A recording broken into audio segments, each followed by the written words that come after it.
So Dhanraj గారు, నా పేరు సురేష్ దండు, డాడీ పేరు దండు వెంకటయ్య. సో బొమ్మరిల్లు సినిమాలో లాగా తండ్రి చేతిలో కొడుకు మీ చెయ్యి ఉండదా, ఇందులో వదిలేస్తారా? అంటే అందులో వదిలేయమని కోరుకుంటాడు అతను. ఓకే, ఇందులో గట్టిగా పట్టుకున్నారు అని కాదండి. ఇది ఏంటంటే ఈ తండ్రి కొడుకులు వేరు, మీరు చూడలేదు. ఆ తండ్రిని దీంట్లోనూ పక్కింట్లోనూ లేదా ఎక్కడో చూసుంటారు కదా, ఈ కొడుకు మీరు ఎక్కడ చూసుంటారు. ఈ కొడుకు చాలా దుర్మార్గుడు అని పేరు పెడితే దుర్మార్గుడు అనేవాడు ఫీల్ అవుతాడు. దరిద్రుడు అని పేరు పెడితే దరిద్రుడు అనేవాడు ఫీల్ అవుతాడు. యదవ అంటే యదవ ఫీల్ అవుతాడు. అవన్నీ కాకుండా ఈ కొడుకు అండి. సో ఇలాంటి తండ్రి ఉండొద్దు అంటారు కదా మీరు, మరి అలాంటి తండ్రి ఉండకపోతే కొడుకులు పుట్టడం కష్టం కదా సార్? మరి అదే అండి, వీడి పాయింట్ ఆఫ్ వ్యూలో మెచ్చుకుంటే కనుక వీడికి ఎవరైనా ఓకే.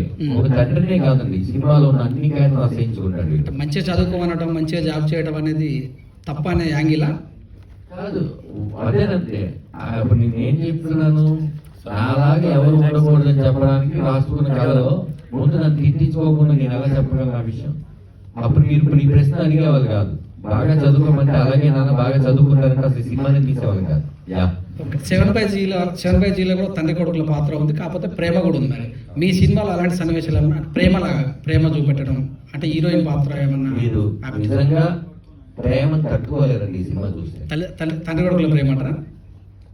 ఇందులో లవ్ స్టోరీ ఇందులో అసలు లేదండి. ఓకే, మీరు తండ్రి కొడుకుల ప్రేమ కానీ తండ్రి తల్లి ప్రేమ కానీ సినిమాలో ఆ ప్రేమను మీరు తట్టుకోలేదు. బయటకు వచ్చి ఆ ప్రేమను తట్టుకోవాలని చివరిగా మంచి తండ్రినా మంచి కొడుకు ఆ సినిమాలో?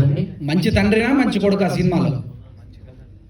మంచి తండ్రినా మంచి కొడుకు అంటే ప్రజలకు ఏమి ఫీల్ కావాలి అందులో? మంచి సినిమాగా ఫీల్ అవుతుంది. అదే సినిమాలోనే మంచి తండ్రి మంచి కొడుకు అంటారు. మంచి కొడుకు అండి, మంచి కొడుకు, మంచి తండ్రి, ఓకే, మంచి తల్లి. Thank you, wish all the best. అంతా మంచి.